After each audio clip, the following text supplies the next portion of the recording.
Welcome, friends, to Kiki's Keys to Unlocking Your Best Life, sharing stories of people who have been through their worst and are now living their best to give hope and inspiration to others. I am here today with a really great friend I've been getting to know over the last couple of months. Her name is Carly Flake. She is a life coach as well as an ASL interpreter. She's the owner of Hands at Heart Coaching. Quite a survivor and resilient individual as I've been getting to know her. But even more, and like her brightly colored sweater today, she has a vibrancy and brilliance that just shines through in every conversation. So I had to invite you on to have that conversation with my listeners. Carly, welcome to the show. Treat to be here this afternoon. Oh, it's a treat to have you. And you're just like glowing with this aura of bright colors and vibrancy. And where do you get that bubbly personality? I think it's just me. But there's been, a journey to get to this place where I feel like I'm the most me that I've been. I love that. You are the most me that you have been. Yeah. That's great. You said it's been a journey. We talked a little bit about this, you and I, and that's where we related.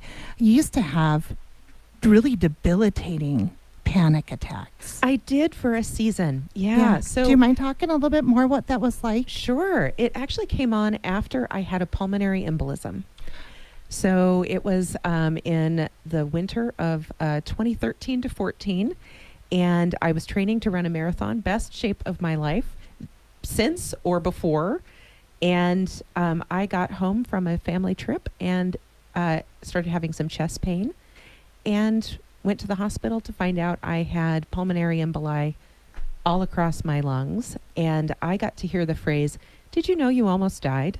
Did you know you almost died?" multiple times over the course of the time that I was in the hospital and the following doctors. And I started having panic attacks after that. And they would just stop me in my tracks. I was a college professor, and I'd have to leave the classroom. It was awful. I got put on some various medications to support it, but nothing quite kept them from coming back. So I was really navigating this fear that I was constantly being reminded of, that I had just overcome or narrowly missed a very dangerous medical outcome. And those panic attacks, talk about that. I don't even want to say irony because that sounds like it's humorous. It's not funny at all. It's incredibly scary. Mm-hmm. You feel like you're physically dying. Mm-hmm. Yep. How did you come to discover that they were panic attacks and you weren't having following physical symptoms? Well, that was the big challenge at the time, because, you get told, especially after a cardiopulmonary incident, that you need to be on the lookout for racing heartbeat, difficulty breathing, chest pain, all the things that come for a lot of people with panic attacks. Profuse sweating, headaches. Right, all of that. And I remember one time laying on the couch trying to figure out if I needed to go to the emergency room because I thought I was dying. It was like, this is it. Should I go to the emergency room? But I don't want to be told that it's not something, but I also don't want to be told that it is something. I remember just circling around and around and around and around and shaking. And it was horrific. And we definitely want anyone who is going through similar, if you feel like you need emergency care, never stop from doing so. But I get what you're saying about that fear of going in and being told. How many times was I going to go to the emergency room for this same stuff to be told, Exactly. You're just having a panic attack, go home. And there's nothing just about a panic attack. It is all encompassing. There's nothing about it that should be minimized because it is, it's terrifying. It's terrifying. And especially after you've come through a medical situation where, you have these words ringing in your head, you almost died. Oh, you're lucky you didn't die. People die from this. It was terrifying. It was about, I would say 6 months when I was really in the worst of that. Yeah. And you've really come from that point of view of both as a survivor, someone who could have very easily passed away, Mm-hmm. Yeah. that fear, as well as just as we continue to on with our lives, we get closer to the thought of our own immortality Mm-hmm. and what is going to happen when we do pass. Yeah. To the fear of losing those around us. Right. Now, I get that third element real well. I get grief. I get loss. Yeah, I'm real good yeah. at helping people who are in that place in Mhm. their life. But you have quite an amazing way of reaching out and teaching others how to reach out to those who are going through the dying process. What motivates you? Is it that experience, or is it more to work with those in that state of mind? Well, I'll tell you, the thing that changed for me, and it changed on a dime, I had gone to several counselors, and each one had employed their arsenal against anxiety, Mhm. right? So that we had done all of the tools for anxiety, and nothing was helping. And so I was asking to be referred, and finally I asked someone to refer me to someone who had a little bit more experience. And she listened to my story. And she said, as I listen to you, I don't hear anxiety. I hear grief. What are you grieving? Interesting. And that question in that moment changed everything for me. Did you didn't- relate to what she was saying, Mhm. or were you coming at it saying, "What are you talking about?" No, I knew the minute she said it, I didn't have one more panic attack after that. Not one. She had tapped into something, and it's not true for everyone. People's panic Mhm. attacks come for many different reasons. But for me, it was a moment of hearing someone acknowledge unrecognized grief. And I was able to actually talk about what I was grieving. And the piece that was most important in that grieving, I had miscarriages, I had had a divorce, but the piece that was most important was that I was in the best health of my life, and I had a medical crisis, which meant I wasn't in control. Oh, I think And so there I you was hit the nail on the grieving. head. I was grieving the powerlessness that I had in Right. keeping the world safe and sane. You were powerless. Mhm. That is so significant. We've had people in this chair in this room with me. We talk about substance and about self abuse, and the AA or the 12-step kind of structure is all about letting go of that control Mhm. and turning it over to a higher power. I always tell people when they say, "Oh, people don't like change." Oh, yes, they do. Watch. As soon as that new iPhone 16 came out, guess what I turned off before the show today, right? We love change on our own terms. Mhm. What we don't like is when things happen when we have no power or control over. We don't like other people pushing their change upon us. Mhm. Yep. That sounds similar to what you're saying. It is. And that sense that life was going to happen in spite of my best efforts to keep everything the way that I wanted it. And it was so powerful for me to, in that moment, to hear that feeling of powerlessness be connected to grief. That I was grieving control. Mm-hmm. I was anticipatorily grieving my own death. Mm-hmm. I was grieving the lives of children that could have been. I was grieving What ifs. the what ifs, right? And being able to speak about the losses that I had as grief, even when they weren't about a traditional loss that we associate with grief, Mhm. opened up for me a change, and it changed how I was navigating those moments of anxiety, those moments of sorrow, that whole season in my life. But it also changed things going forward for me. It changed how I was present with people, because I was able to let go of some of the urgency of my own agenda. Oh, that's brilliant. That is really good. You can set your own fears, hopes, desires just aside to be open and listen to another being. Yeah. That just opens doors and hearts so much. Mm-hmm. So then you start, which brings us to Hands at Heart coaching. Yeah, exactly. We're going to take a short break here. Okay. When we come back, we're going to talk more about that coaching, what it looks like, and how others can tap into those same resources. Beautiful. Right after this. Thanks. We are living our best lives here on Kiki's Keys to Unlocking Your Best Life. Sharing stories of people who've been through their worst are now living their best. Here with Carly Flagg, a fellow BNI member. Hello. Member of Rainbow Connections, which of course we have a lot of BNI people here on the show. Love it. That's Business Networking International for those who aren't networkers. But that's how I got to meet you, Carly. Yeah. We're talking a lot about how you were having debilitating panic attacks following a heart procedure. And you had to come to terms with the fact that you were grieving. Yeah. And that was what helped you start to process and heal. Yeah. And now you're doing incredible things. You are the owner of Hands at Heart Coaching. And you are also training others. Talk to us a little bit about the doula training. Sure. Yeah. So part of my work, and I view life coaching in its broadest sense, that life coaching is about all the parts of life. And sometimes that's the part at the end of our lives. And so I work with people as an end of life doula as well. And that's a newer role in my life. And I sit with and talk with and support people as they contemplate and think about what their life has meant to them and what they would like it to continue to mean after they're gone. How did you get involved with that?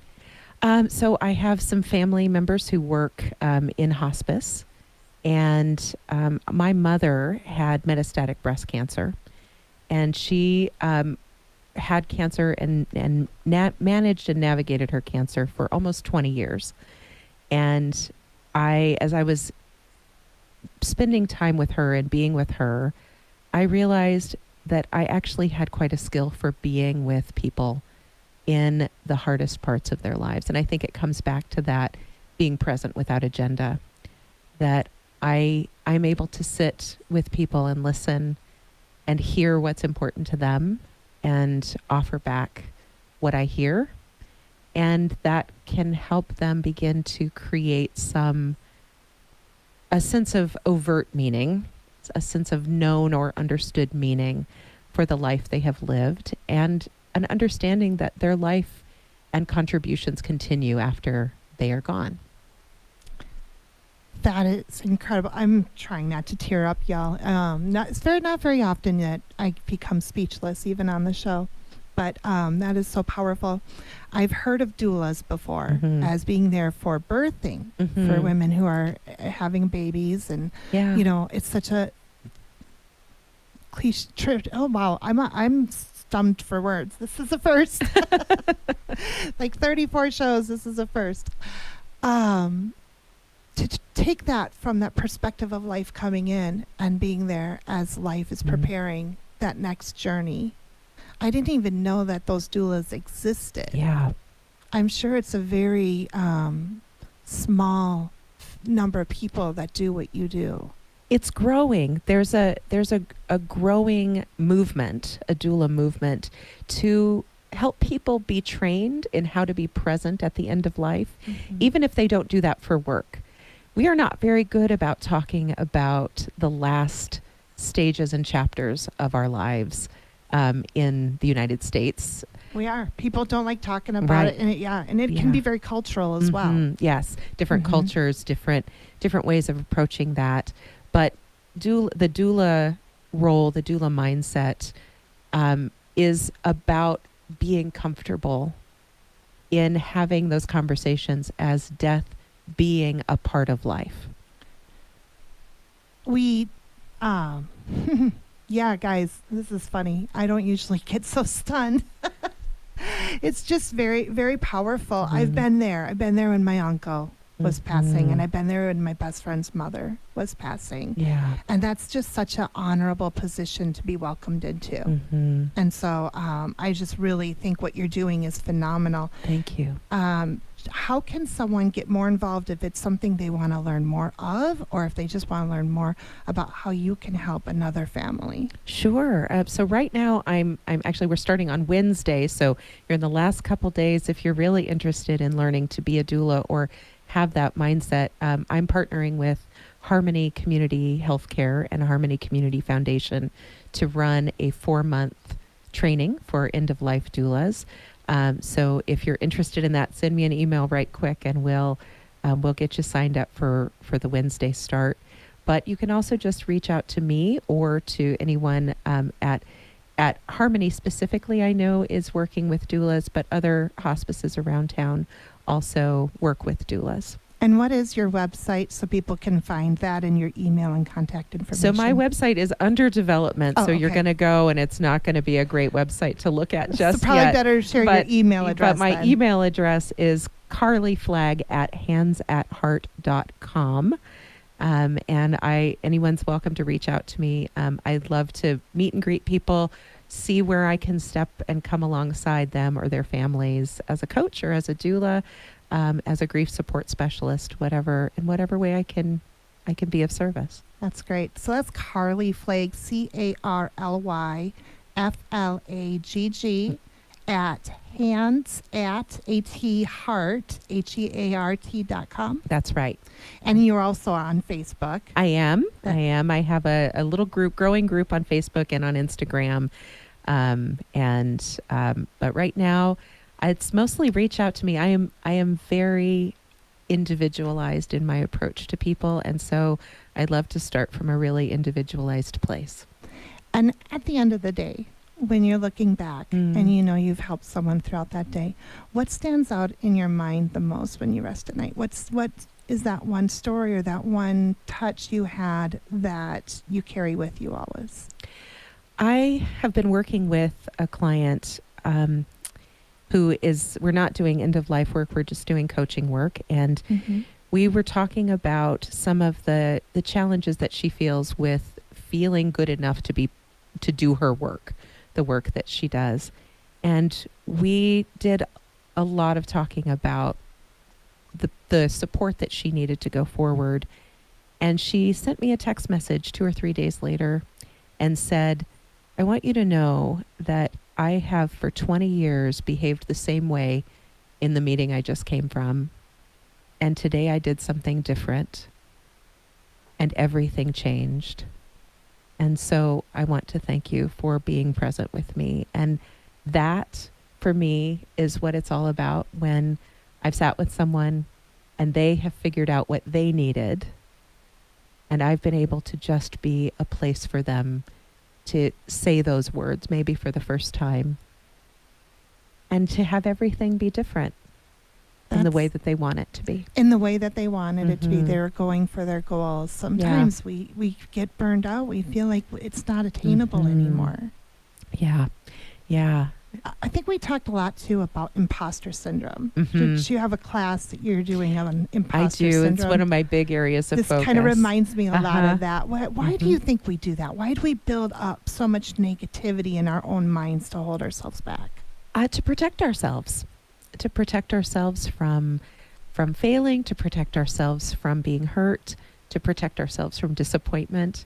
We're built to look out for the snakes. And so when we see a stick, we always are going to think it's a snake first, because sticks don't bite. So if we look at a stick and think it's a snake, we're going to be safe. If we look at a snake and think it's a stick, we might get bitten. So we're predisposed to see that negative stuff. But running away from sticks gets exhausting. It does. And so we really have to figure out how we can look more clearly at what's lying in front of us and see, when do we need to move and when do we need to proceed. And how does one start that? I think beginning to look at what's real right now in this moment. And that's where I start with my clients, is we start just by talking about what's real, what's true. right now? And it's actually a tool that I use with a lot of my clients is asking yourself that question. What's real right now? And sometimes it's just what's real is I have a bottle of water in front of me. That is real. Or I'm feeling sad right now. I'm feeling That is sad. my That's real. where we get when we can start with something simple. I'm holding a purple pen. That's real. And then And we I'm start glad to you go. say pen, because you're talking about where you start with your guests. Yeah. With my clients, I always have my Kiki's key, and Kiki's key number one is if it isn't written, it didn't happen. Right. Yeah. And I would love say that. whether you're dealing with a financial goal or a life goal or a business goal, you have to have a roadmap. You have to have it written down. And sometimes it just starts with journaling, picking up a notebook and a pen at the end of the day and said, this is how I feel today. This is what happened today. Right. Because you have to be able to see what's real. And when we can look at what's real, just, for me, what was real was grief in that moment. And it changed everything to look at what was real, and that grief was real for me. And sometimes in that moment, sadness is real. Joy can be real. And we Yes. might not be comfortable embracing that. But sometimes we have to start so small. What's real?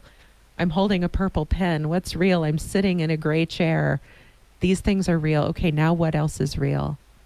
That I am connected to the person in front of me. What's real? That I feel sad. What's real? The real thing is I want to feel happy. Right. And before we go, again, the website, email address is carlyflagg, CarlyFlagg at hands@heartcoaching.com. Oh, nope, just hands at heart. Forgive me. Hands at heart.com. Hands@heart.com. Yeah. And what is, in your last words for the show, your best life? What does that look like for you? Taking it one breath at a time and finding joy when it's in front of me. Taking one breath at a time and finding joy that's within you. That's great. I hope you guys take those words to heart. They come again from Carly Flagg. Thank you so much for being on the show today. It's been just a real honor to have you on. So again, this is Kiki's Keys to Unlocking Your Best Life, sharing stories of people who have been through their worst, are now living their best. We're on live every Saturday at 4 o'clock on KVOI The Voice in Tucson. It's 10:30 a.m. You can also catch our shows on YouTube at Kiki's Keys Life, or you can find me on Facebook at Kiki's Keys and soon to be on Instagram as well. Or you can visit my website at www.kikiskeys.life.